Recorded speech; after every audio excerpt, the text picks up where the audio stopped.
Hey, everybody. Welcome to Verified Investing. My name is Gareth Soloway, Chief Market Strategist here. In today's video, we need to look at what Jerome Powell said in his Jackson Hole speech. How did the markets react? What are the charts telling us? We'll be looking at the S&P, the dollar, the 10-year yield. We'll be looking at other key stocks as well as other key cryptocurrencies, which are also surging. All right, so let's get right into it. First and foremost, Jerome Powell was more dovish than the market had feared. And I say feared on purpose because I do think the markets earlier this week were selling off slightly on the back of worries. He would even say maybe no rate cuts. What he said is the labor market is weakening to a point where it warrants rate cuts. And while the amount of cuts based on the Fed watch tool didn't change as of now from 2 to 3, so we're still expecting 2 cuts, the odds of a September rate cut went up to 90% from 70%. And the markets are just breathing a sigh of relief. We've gotten through the Jackson Hole speech here, and now it's rally on. Now, the kicker is this. We have key levels to watch in the charts. Before we get to the daily charts, let's take a look at the intraday. So this is the intraday 10-minute chart. This is, again, where the markets open today. So you can see there was already a vibe that things were going to be better because we did open up. And then right here is where he gave out his comments, and what a surge on the markets we have gotten. Big move to the upside. Now, if you're like me and somewhat of a skeptic, you have to say, if inflation is still north of 2%, in fact, nearing 4% again, and Jerome Powell is saying we need to cut rates because of the labor market, what is he not telling us? How weak is he seeing things getting? And that could be a silver negative lining for the market, which could actually cause selling later on. So just something to keep an eye on. Think about this. You always want to, as an investor, think 3 steps ahead. And while the markets are rejoicing because, oh, it looks like we get a rate cut in September and one more the rest of the year, and Jerome Powell's on board, why is he on board with inflation going up? That's the kicker.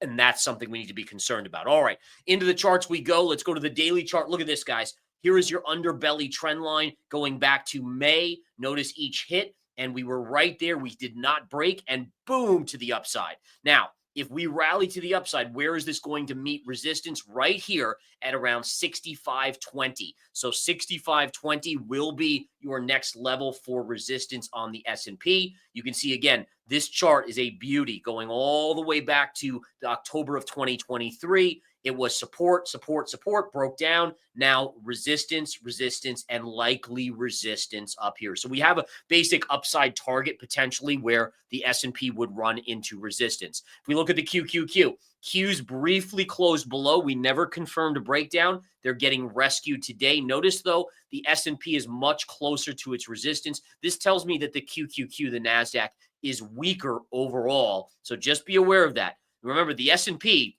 never broke and closed below this line. The QQQ did right there. And so again, what this tells me is that money flow will likely continue to favor the S&P and mainly the Russell. And if you watched my trading game plan this morning on the Verified Investing YouTube, you did see that I highlighted a long trade on the Russell. Look at this. High pivot to high pivot, breakout, retrace. And this morning you could have got it right here.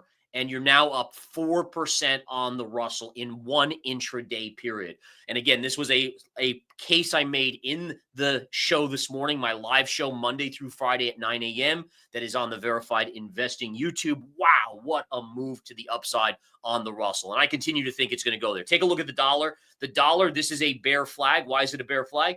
Big move down, inside bar consolidation. And look, we're starting to break down. The 10-year yield, wedge pattern, broke, confirmed, bear flag, starting to break down. That's precisely what the charts were alerting us to. And again, really, we should see continuation in that direction. All right. Next up, NVIDIA getting a big bounce. It's only up 1.7%, by the way. S&P is up about 2%. So again, interesting to see NVIDIA a little bit weaker. And this is kind of what we talked about earlier, is that the tech stocks are slightly laggards. Now, in my trading game plan this morning, I said, guys, there's a big breakout about to happen on the K-Web, which is the China ETF. Look at that move to the upside. Beautiful pop, guys. Up 94 cents or 2.5%. I love Baidu as well, BIDU. Not breaking out yet, but it is getting right up there, guys. Great move on that chart as well. Bitcoin today, big pop, major resistance. Retrace to the scene of the crime would be right here. Look for resistance on this chart on Bitcoin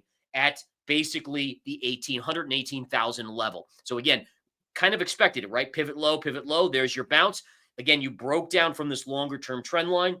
You break down, you confirm, then you get a retrace back to the scene of the crime, boom, and then we should start falling again on Bitcoin in the near term. But keep in mind, long-term, Bitcoin still looks great, just like gold. Gold, speaking of which, is having a big move up today. Nice pop. It is still in weak position as it's broken this trend line. It would have to recapture this trend line for me to really think it's bullish. Or even if it doesn't recapture, if it takes out the all-time highs, then that would be another one. So again, either one of these, they're actually merging over here. But basically, if you get above 3,500 and confirm, then it's clear sailing to the upside. Until then, I'm a little skeptical that we could have one more move down before the uptrend resumes. Silver's getting a great pop today, moving up beautifully. We do have a key level. In fact, let me change this color so it really pops out here. Let's go there. So this trend line is a beauty. High pivot to high pivot, and just all along here. And you can see it keeps getting rejected. And so I'm not trying to reinvent the wheel. What I know is that this should be resistance again. Right around 39.80, 39.75, that should be resistance. If it gets there, it could break out above that, but we have to see if it does. You can't assume it in technical analysis. You go with the level until proven otherwise. All right, downside, if it ever comes down here, 34.65 would be a level. And then lastly, oil, folks. Oil looks like it's trying to retrace to this resistance level here, and then we should get that next move to the downside. Oil is fractionally higher. And lastly, natural gas, guys, is down again today as it's trying to get down towards the 263 level. But listen, all in all, markets having a great relief rally, and I think relief is the key here. It does look like September there will be a rate cut, the first of potentially many. The question, again, I would just bring to those of you that are forward thinkers and planners is, why does Jerome Powell think that he needs to cut rates as urgently as of now he's kind of leaning towards? He's saying it's labor market weakness, but with inflation as high as it is, and again, we're talking 3.5%, 4% inflation, not 2% like the Fed wants. What is he seeing in the economy that's giving him so much concern as to cut rates? And that's the kicker. I think that could be the narrative that kind of takes over next week after this rally. Maybe we open up on Monday, but then I think that narrative is something we need to monitor. You guys have a great one as always. Thanks so much for tuning in, guys. Talk to you soon.